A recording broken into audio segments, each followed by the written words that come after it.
빛의 자녀들처럼 행하라. 빛의 자녀들처럼 행하라. 이 제목의 말씀을 가지고 함께 은혜를 나누겠습니다.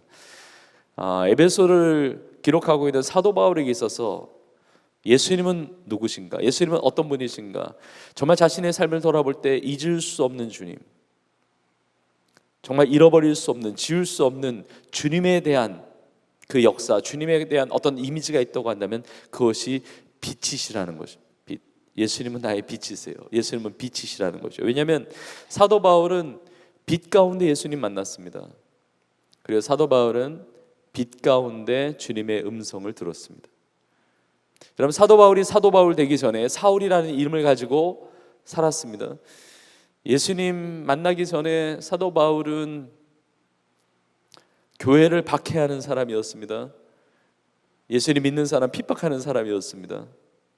자기의 분노를 가지고 살기가 등등해가지고 저 다메섹이라는 지역까지 가면서 교회를 박해하려고 했던 사람인데, 다메섹으로 올라가는 그 길에 예수님 만난 것입니다. 사도행전 잘 나타나 있는데 사도행전 9장에 보면 정오의 태양보다 더 강력한 빛 가운데 사도 바울이 완전히 뒤집어집니다. 그 빛을 경험하고 완전히 그 인생이 거꾸로지는 것입니다. 그 강력한 빛, 자연적인 빛이 아니에요. 이 태양빛이 아니라 그 정오의 태양보다 더 강력한 그 빛 가운데 3일 동안 앞을 보지 못하게 됩니다. 그리고 그 빛 가운데 주의 음성을 듣습니다. 사울아, 사울아, 나의 이름을 불러주시는 주님. 나의 이름을 어떻게 아시지? 누구시지? 주님 누구십니까? 나는 너가 핍박하는 예수라. 예수님을 빛 가운데 만난 것입니다. 그리고 예수님의 말씀 그대로 다메섹에 올라가서 예수님의 제자 중에 하나였던 아나니아라고 하는 사람에게 안수기도 받을 때 눈에 비늘 같은 것들이 벗겨지면서 3일 만에 다시 보게 되었습니다. 네, 다시 보게 된 그 세상은 완전히 달라진 세상이었습니다. 예수의 빛을 경험하고 인생이 완전히 변화된 것입니다. 거듭난 것이죠. 예전에는 분노 가운데, 미움 가운데 교회를 박해하는 삶을 살았다고 한다면 이제는 주의 복음을 전하는 삶을 살게 되었습니다. 자기의 의를 위해서 살았던 인생이 이제는 하나님의 뜻을 구하는 인생을 살게 되었다는 것입니다. 3일 동안 앞을 보지 못했지만 그러나 영적인 눈이 열려진 거예요. 내가 왜 살아야 되는지, 내가 무엇 때문에 살아야 되는지, 인생의 목적과 의미와 방향도 알지 못하고 그냥 방황하게 그 어둠 가운데 살았던 인생이 영적인 눈이 열려지는 것입니다. 세상에 너무 많은 사람들이 그 어둠 가운데 삽니다. 왜 사는지 몰라요. 공부는 하는데 왜 공부하는지 모릅니다. 취업 준비하는데 왜 취업을 해야 되는지, 그냥 돈 벌어 먹고 살기 위한 것인가? 왜 결혼해야 되지? 사람들이 다 그렇게 사니까 그렇게 사는 것인가? 애는 왜 낳아야 되지? 이게 어떤 의미가 있는 것이지? 이게 보이지가 않는 것이거든요. 그냥 빛이 임하면 보입니다. 빛이 임하면 보여요. 빛이 없으니까 안 보이는 것이거든요. 불안하거든요. 답답하거든요. 그나마 보인다는 것이 내가 죽어가는 존재이구나, 이것만 보여요. 죽음 이후의 삶이 보이지가 않습니다. 내가 죄 가운데 빠져서 이 멸망당하는 이 인생을 살아가는데 어떻게 죄에서 벗어나야 될지, 어떻게 죄를 해결할 수 있는지 보이지가 않습니다. 사도 바울은 빛 가운데 주님을 만났고 그 인생이 완전히 변화되었고 자신의 인생이 어떻게 살아가야 되는지 그 부르심을 확인하게 되는 것입니다. 그래서 사도 바울은 기회가 되는 또 자신의 삶을 간증을 합니다. 빛 가운데 만나주신 예수 그리스도, 내 삶이 어떻게 변화됐는지를 그 은혜, 체험한 그 신앙에 대해서 나눈다는 것이죠. 그래서 사도 바울이 빛 가운데 예수님 만나고 그리고 복음을 위해서 삽니다. 3차례에 걸쳐서 선교 여행을 다녀옵니다. 그리고 마지막에 이제 로마 복음화의 비전을 가지고 빛이 임하니까 보이는 거거든요. 로마도 보아야 하리라. 그 로마 복음의 비전을 가지고 이제 가야 되는데 가이사랴에 이제 붙잡혀 있는 것입니다. 가이사랴라는 지역이 한 2년 동안 이렇게 구금되어 있는 상태에서 몇 차례 재판과 신문을 받는데 그 재판 과정에서 아그리빠 왕 앞에서 빛 가운데 자신을 만나주신 주님, 나의 삶을 향한 그 하나님의 부르심이 무엇인지를 간증을 하는데 그 간증의 내용 중에 사도행전 27장 26장 17절과 18절 앞부분에 이렇게 나와 있습니다. 이스라엘과 이방인들에게서 내가 너를 구원하여 그들에게 보내어 그 눈을 뜨게 하여 어둠에서 빛으로 사탄의 권세에서 하나님께로 돌아오게 하고, 이걸 간증을 합니다. 빛 가운데 예수님을 만났습니다. 나를 이방인, 이스라엘은 동족이죠. 이스라엘과 이방인에서 나를 불러주셨다는 겁니다. 구원해 주셨고 다시 그들에게 보내주셔서 그들의 눈을 뜨게 하고 어둠에서 빛으로, 그리고 사탄의 권세에서 하나님께로 돌아오게 하는 이 사명을 주셨다는 거죠. 사도 바울은 빛을 경험하고 어둠이 물러간 것이죠. 그 빛을 경험한 인생을 살면서 어둠에 빠져있는 인생의 눈을 뜨게 하고 그 어둠에서 빛으로, 그리고 사탄의 권세에서 하나님으로 돌아오게 하는 이 빛을 전하는 일에 자신의 인생이 부름받았다는 사실을 깨닫고 그런 인생을 살게 되었다는 것입니다. 여러분, 우리는 어둠의 인생이 아니라 빛의 인생을 살 수 있기를 주의 이름으로 축복합니다. 우리 모두가 다 빛의 인생을 살아야 되는데 어둠의 인생을 살면 왜 안 되냐? 안 됩니다. 어둠의 인생은 비참한 인생이요. 말씀드렸죠? 사탄의 권세에 붙잡혀 있는 인생이 어둠의 인생이거든요. 하나님께로 돌아오는 인생이 빛의 인생인 것이거든요.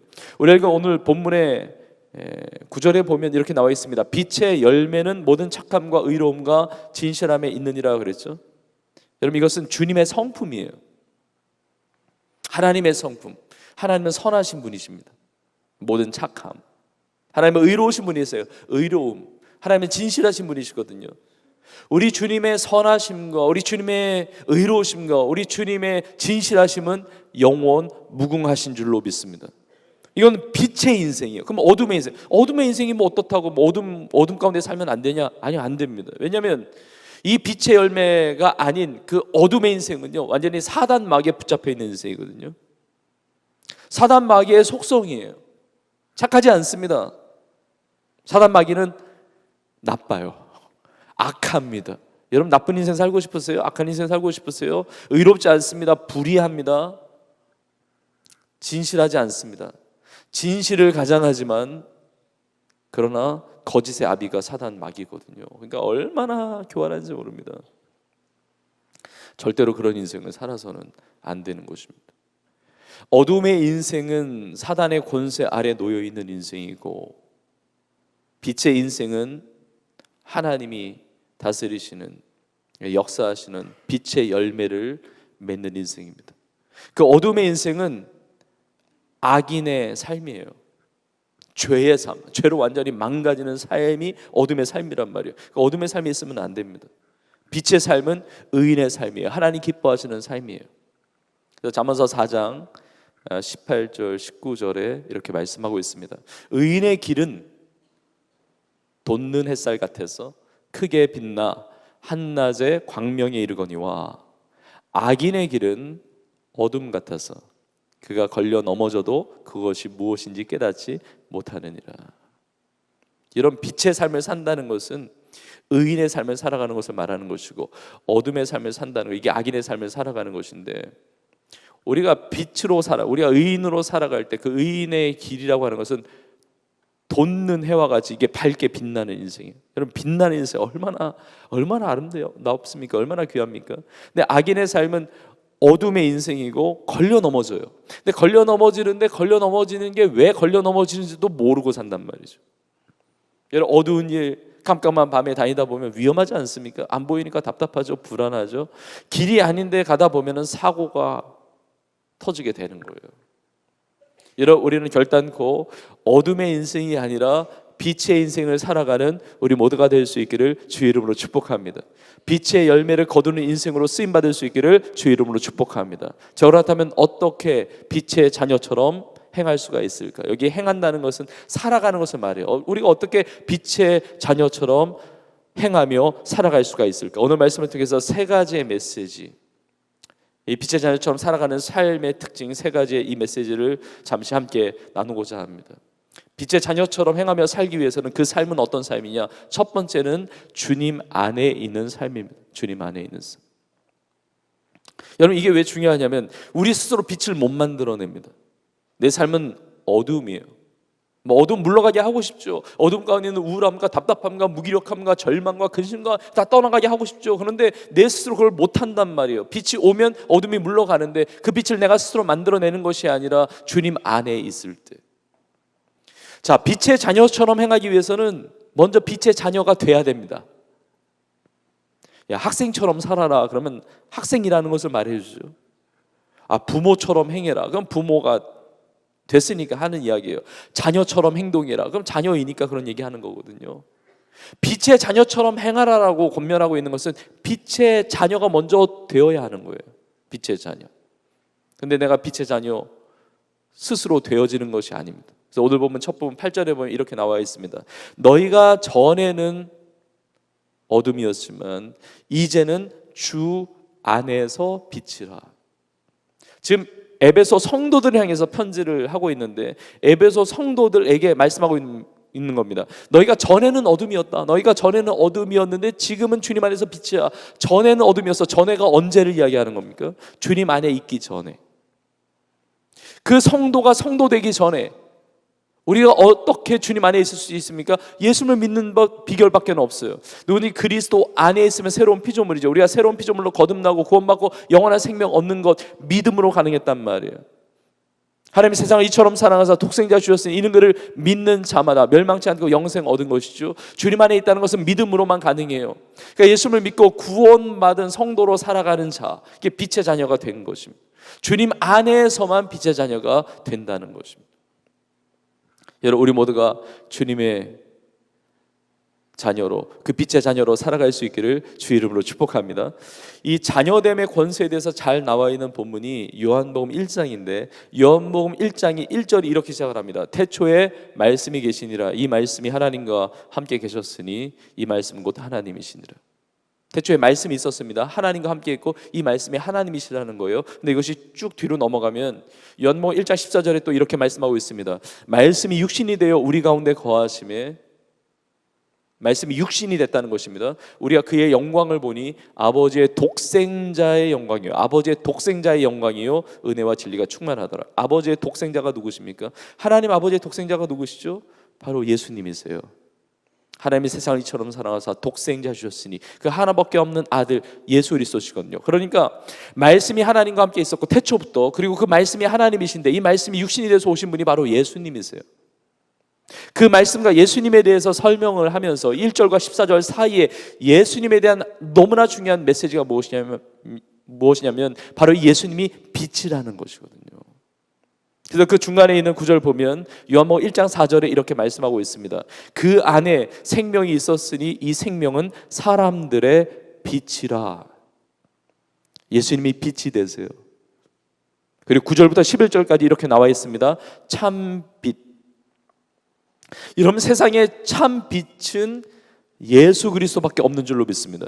참 빛, 곧 세상에 와서 각 사람에게 비추는 빛이 있었나니 그가 세상에 계셨으며 세상은 그로 말미암아 지은 바 되었으되, 그 다음에 이제 안타까운 구절들이 나옵니다. 세상이 그를 알지 못하였고 자기 땅에 오매 자기 백성이 영접하지 아니하였으나. 태초부터 말씀이 있었고 하나님과 함께 있고 그 말씀이 하나님이신데, 그 말씀이 육신이 되어서 오신 분이 예수 그리스도신데, 그 예수님이 세상의 빛이신데 세상에 왔는데 세상에 있는 사람들이, 영혼들이 빛 대신 예수님을 영접하지 않았다는 것입니다. 여러분, 나를 향한 하나님의 소원이 있습니다. 우리를 향한 하나님의 꿈이 있어요. 나를 향한 하나님의 메시지가 있습니다. 그것이 무엇입니까? 우리 너무나 잘 아는 말씀, 그 다음 구절이에요. 요한복음 1장 12절의 말씀, 우리 한 목소리로 같이 읽겠습니다. 시작. 영접하는 자, 곧 그 이름을 믿는 자들에게는 하나님의, 아멘. 여러분, 예수 그리스도를 영접하는 자, 그 이름을 믿는 자, 하나님의 자녀가 되는 권세를 주신 줄로 믿습니다. 우리 몇 주 전에 생명축제를 통해서도 같이 나눴던 말씀이에요. 자, 예수님을 모셔드리는, 예수님을 영접하고 예수님을 믿는 거예요. 하나님의 자녀가 되는 권세를 주셨는데, 우리가 앞뒤의 구절을 통해서, 우리가 문맥을 통해서 보았잖아요. 여러 구절을 통해서 알 수 있는 것은 예수님을 영접했다는 것은 내 삶에 빛이 들어왔다는 겁니다. 예수님은 빛이시거든요. 그러니까 내가 예수님을 믿는다는 것은 빛이 내 삶에 임했다는 거예요. 예수 그리스도를 영접한 자, 예수 그리스도를 믿는 자, 하나님의 자녀가 되는 권세를 주셨다. 하나님의 자녀가 되었다는 것은 오늘 본문 말씀처럼 빛의 자녀가 되었다는 것이죠. 그래서 내가 예수님 믿고 신앙생활한다. 나의 종교는 기독교야. 이 차원을 뛰어넘는 겁니다. 나 매 주일마다 교회에 가서 비전 예배 드려, 주일 성수회. 여러분, 이 차원을 뛰어넘는 것입니다. 내가 예수를 믿고 신앙생활한다는 것은 빛이 내 삶에 임했다는 거예요. 이런 빛이 내 삶에 임했다고 하는 것은 내 삶의 어둠들이 물러가게 되었다는 것입니다. 어둠들이 떠나가게 되었다는 거예요. 여러분이 그런 빛의 사람으로 살아가고 있다는 것이죠. 저는 오늘 이 시간에 예배드리는 우리 청년들과 우리 성도님들 모두가 다 빛 대신 예수님을 영접하고 믿는 하나님의 자녀며 빛의 자녀로 살아가는 분들인 줄로 믿습니다. 너 혹시 이 예배 자리에 있지만 나 예수님을 영접하지 않았다고 한다면, 예수님을 믿지 않고 있다고 한다면 내 삶은 여전히 어둠 가운데 있는 거예요.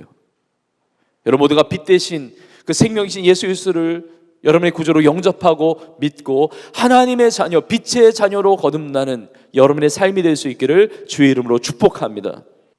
여러분 어떻게 빛의 자녀들처럼 행하며 살아갈 수가 있을까? 그런 삶은 어떤 삶입니까? 이게 두 번째 메시지인데, 바로 빛의 자녀처럼 살아가는 그 삶은 주님과 붙어있는 삶이에요. 우리가 주님 안에 있죠. 주님을 영접했습니다. 그런데 주님과 붙어 있어야 돼요. 제가 주님과 붙어 있는 삶으로 표현을 했는데, 이걸 다시 말하면 적극적으로 믿음을 활용해서 주님께 가까이 나아가야 됩니다. 내가 빛의 근원이 아니거든요. 그러니까 빛 대신 예수님과 가까이 있을수록, 붙어 있을수록 그 빛이 내 삶에 영향을 주는 거예요. 내 삶의 어둠들이 물러가는 것이죠. 주님과 멀어지면 멀어질수록 내 삶은 어둠에 가까워지게 되는 거예요.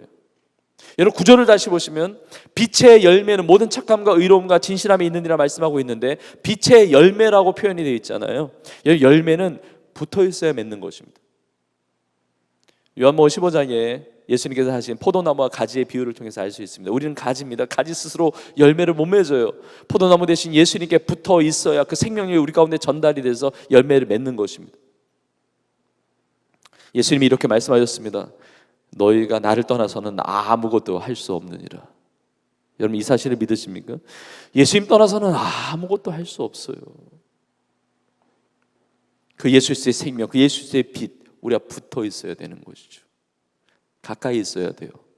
가까이 있어야 됩니다. 주님을 의지해야 됩니다. 내 삶을 드려야 됩니다. 내 삶을 맡겨드려야 됩니다. 그래야 주님의 그 빛의 역사가 내 삶에 임하게 되는 것입니다. 빛의 자녀답게 살아갈 수가 있는 거예요. 여러분 모든 관계는, 그 관계가 아름다워지고 그 관계가 깊어지기 위해서는 쌍방향의 관계가 되어야 됩니다. 일방적인 관계가 아닙니다. 주님과의 관계도 마찬가지예요. 신앙생활도 마찬가지입니다. 여러분 주님이 다 이루셨어요. 우리의 모든 죄를 십자가에 담당하시면서 피 흘려 죽으셨습니다. 희생제물, 화목제물이 되어주셨습니다. 그러나 내가 받아들이지 않으면, 내가 그걸 원하지 않으면 그 구원의 역사는 나의 역사가 될 수가 없는 것입니다. 너무나 감사하게 우리는 마음을 열고 예수님을 영접했어요. 빛 대신 예수님을 모셔드렸습니다. 내가 빛의 자녀가 되었습니다. 그러나 그 이후의 삶도 마찬가지예요. 주님은 다 준비하고 계세요. 내 삶이 행복하기를 원하세요. 내 삶이 빛의 열매를 맺어가기를 원하세요. 내 삶이 평안을 누리기를 원하세요. 내 삶이 정말 아름다운 빛나는 인생 되기를 원하세요. 그러나 내가 주님 앞에 나아가지 않으면, 내가 마음을 열지 않으면, 내가 주님을 원하지 않으면 그 빛의 자녀다운 삶은 불가능하다는 것이죠. 내 삶에 오히려 어둠이 짙게 드리워지는 그런 인생을 살 수밖에 없다는 것입니다. 오늘 예배가 영과 진리로 드려지는 예배 가운데 우리의 있는 심령에, 우리의 영혼에 깊은, 우리 인생에 깊은 그 어둠들이 다 물러가는 빛의 강력한 역사가 임하고 치유가 되고 회복되고 새로워지는 복된 우리의 삶이 될 수 있기를 주의 이름으로 축복합니다. 주님 안에 있지만 여러분 주님과 붙어 계세요. 주님 앞에 가까이 나가십시오. 주님을 의지하십시오. 예배를 지키세요. 주님을 붙드세요. 여러분의 삶이 빛의 자녀처럼 아름답게 승리하는 삶이 될 줄로 믿습니다. 마지막 세 번째로, 빛의 자녀들처럼 행하는 삶이라고 하는 것은 주님을 전하는 삶입니다. 여러분 빛이라는 이미지가 그래요. 이게 뻗어나가는 것이거든요. 사도 바울의 인생처럼 내 삶에 빛이 임했어요. 내가 은혜를 받았어요. 내가 치유됐어요. 어둠들이 다 떠나갔어요. 뭐 우울함, 걱정, 무기력함, 뭐 그런 절망들 다 떠나갔다, 이것만이 아니라 어둠 가운데 있는 영혼들을 빛으로 불러낸 일, 그 눈을 떠서 사단의 권세가 아니라 하나님께로 돌아온 일에 쓰임받는 인생으로 그 인생이 드려지게 된다는 것입니다. 하나님 그렇게 사용하신다는 거예요. 여러분, 그런데 그러한 삶을 살기 위해서는 우리의 생각과 우리의 마음이 바뀌어야 되거든요. 그래서 빛의 자녀들은 생각하는 게 달라요. 빛의 자녀들은 고민하는 게 다릅니다. 그래서 오늘 본문에 10절에 이렇게 나와 있습니다. 주를 기쁘시게 할 것이 무엇인가 시험하여 보라. 빛의 자녀들은 생각하는 게 다릅니다. 고민하는 게 달라요. 주를 기쁘시게 할 것이 무엇인가 시험하여 보라. 이 시험하여 보라라는 것이 도키마조라고 하는 이 헬라어 단어인데, 이건 어떤 의미냐면 분별하라는 거예요. 주님을 기쁘시게 하는 것이 무엇인지를 분별하라는 것입니다. 이걸 생각하라는 것이죠. 이 분별하다라는 이 도키마조라는 단어가 또 나와 있는 성경 구절 중에 로마서 12장 2절의 말씀이 있습니다. 너희는 이 세대를 본받지 말고 오직 마음을 새롭게 함으로 변화를 받아 하나님의 선하시고 기뻐하시고 온전하신 뜻이 무엇인지 분별하도록 하라. 이 분별하도록 하라가 시험하여 보라는 이 도키마조 같은 단어예요. 그러니까 빛의 자녀는 무엇이 주님을 기쁘시게 하는 것이지, 이걸 생각하니까 그 기쁘신 일을 행하면서 사는 거예요. 빛을 발하면서 사는 거예요. 이걸 분별하면서 사니까요. 내 삶에 많은 은혜를 주십니다. 많은 응답을 주십니다. 많은 축복을 주십니다. 내가 어마어마한 축복을 받았을 때도 이걸 생각해요. 나에게 유익이냐, 내가 손해냐, 이런 거 가지고 고민하는 게 아니라 무엇이 주님을 기쁘시게 하는 것이지, 무엇이 하나님의 뜻이지, 무엇이 하나님이 원하시는 것이지, 이걸 고민하는 거예요. 이걸 분별해요. 나에게 유익이냐, 나에게 손해냐, 나에게 좋냐, 나에게 나쁘냐, 이것보다 주님의 기뻐하시는 것이 무엇이지를 생각한다는 것이죠. 좋은 일이 생겼을 때, 어떤 축복을 받았을 때만이 아니라 고난이 닥쳤을 때도 이것을 고민합니다. 고난이 닥쳤어요. 주님이 원하시는 것이 무엇이지? 이 고난 가운데서 하나님을 기쁘시게 할 수 있는 것은 무엇이지? 이걸 고민해요. 좋은 사람 만났을 때도 주님을 어떻게 하면 기쁘시게 할 수가 있을까? 무엇이 주님의 뜻일까? 이걸 생각합니다. 나쁜 사람 만날 때도 똑같이 질문합니다. 주님의 기쁨이 어떻게 될 수가 있을까? 하나님의 뜻이 무엇일까? 하나님이 원하시고 기뻐하시는 것이 무엇일까? 내가 어떤 상황을 만났더라도, 어떤 여건을 만났더라도, 어떤 상황에 그 처지에 있다 할지라도 이것을 생각하는 거예요. 주님의 기쁨이 되고 싶다. 하나님의 기쁨이 되고 싶다. 그리고 나서 11절에 보니까 너희는 열매 없는 어둠의 일에 참여하지 말라고 그래요. 열매 없는 어둠의 일에 참여하지 말라는 것입니다. 어둠의 일에 참여하지 않으면 어느 일에 참여해야 되죠? 주님을 기뻐하시는 일에. 주님이 기뻐하시는 것을 생각하고 분별하고 주님이 기뻐하시는 일에 내 삶을 헌신하는 것이죠. 주님을 기뻐하시는 일에 헌신하면 열매 없는 어둠의 일과 전혀 다릅니다. 열매를 맺게 됩니다. 빛의 열매, 모든 착함과 의로움과 진실함의 많은 열매들을 거두게 되는 것입니다. 특별히 믿지 않는 영혼들에게 복음의 빛을 비추는 것입니다. 내가 예수님을 믿음으로 말미암아 내 삶에 빛이 맺잖아요. 그러니까 어둠 가운데 그 빛을 전하는 삶을 살아요. 예수의 복음의 빛을 비추는 것입니다. 빛을 전하는 삶을 사는 것입니다. 이게 빛의 자녀처럼 살아가는 거예요. 우리 마지막 구절인데 이사야 60장 1절부터 3절 말씀이에요. 나에게 주신 말씀으로 여러분 붙들고 우리 함께 고백하며 나가겠습니다. 함께 읽습니다. 시작. 일어나라, 빛을 발하라. 이는 내 빛이 이르렀고 여호와의 영광이 내 위에 임하였음이니라. 보라, 어둠이 땅을 덮을 것이며 캄캄함이 만민을 가리려니와 오직 여호와께서 내 위에 임하실 것이며 그의 영광이 내 위에 나타나리니 나라들은 내 빛으로 왕들은 비치는 내 광명으로 나오리라. 할렐루야. 아멘. 이런 역사가 있는 줄로 믿습니다. 여러분 일어나십시오. 여러분은 빛의 자녀들인 줄로 믿습니다. 빛을 발하세요. 세상은 어둡고 깜깜해요. 그러나 우리 안에 있는 예수 그리스도의 그 생명의 빛으로 말미암아 왕들과 나라들과 열방이 주님 앞에 돌아오는 이 놀라운 역사 가운데 우리 온 교회와 우리의 삶이 쓰임받게 될 줄로 믿습니다. 그런 승리 역사를 이루는 빛의 자녀로 승리하는 우리 모두가 되기를 주의 이름으로 축원합니다.